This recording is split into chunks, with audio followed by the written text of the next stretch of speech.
So that was a protest that was held in Fredericton last summer. If you want to see the rest, just go to YouTube, right? Black Lives Matter Fredericton. I was going to come out with this story later on in the series I'm supposed to come out with. What I am going to come out with. It's like a 14-part series about my battle with the Fredericton Police Force. Some people are telling me, hey, Charles, come on, move on. That was a long time ago. Well, you know, maybe the natives, the blacks, the gays, the Japanese, who never got an apology for what happened in the Second World War. That was a long time ago. But me Scottish roots, no. If things like that happen to me, what other person this has happened to? And this is the scary part. Now, Black Lives Matter. They said, the media said there was a couple hundred people there. Oh, it was close. What was that? Between 800 and 1,000. It was a lot of people.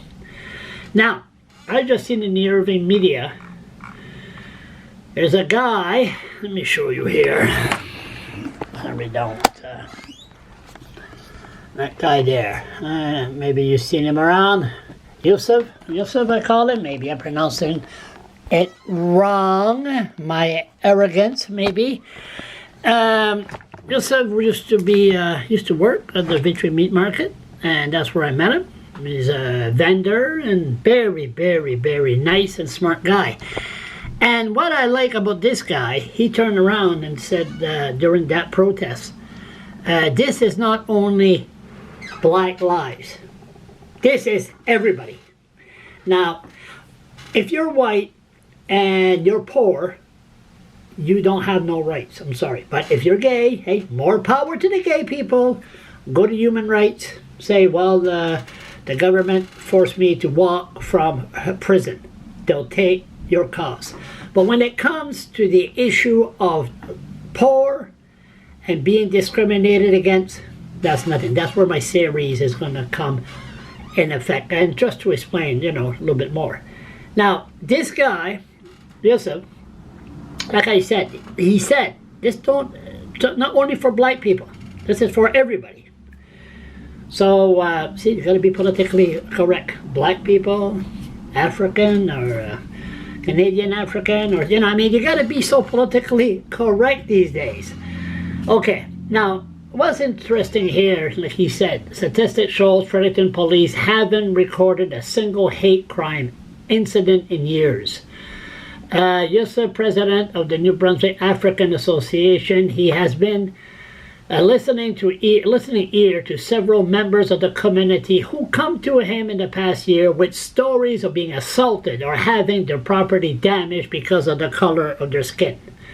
The victim, he said, are hesitant about sharing their experience publicly for fear of retribution from their attackers. Okay, so this is the problem. Everybody turns around and say, okay, I've been assaulted, or I've been this, I haven't been treated right.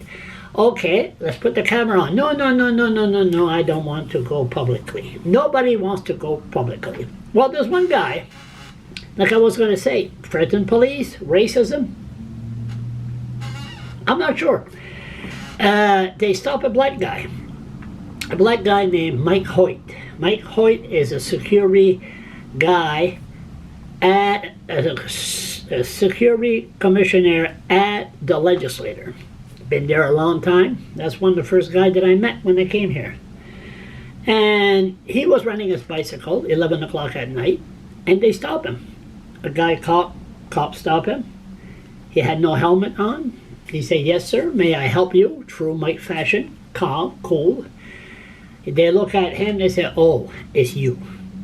And then they let him go. Oh, it's you. And half an hour later, they stop his cousin, black, and give him a ticket for not riding a bicycle, for riding a bicycle with no helmet. Now, is it the Fredericton police that cares for the black community? They stop black people to really educate them for their safety, that they really must wear a helmet riding a bicycle. Or is it racism? Did they really show that they're really compassionate for the blacks? Or is it because, oh, there's a black person riding a bike, I'm going to go after him? So, maybe the Fredericton police care for the black people? Or is it racism? Like I said, his name is Mike Hoyt, and he's told the story. Go and ask Mike. He'll tell you the same thing. Why do I get involved in these things? Stay tuned.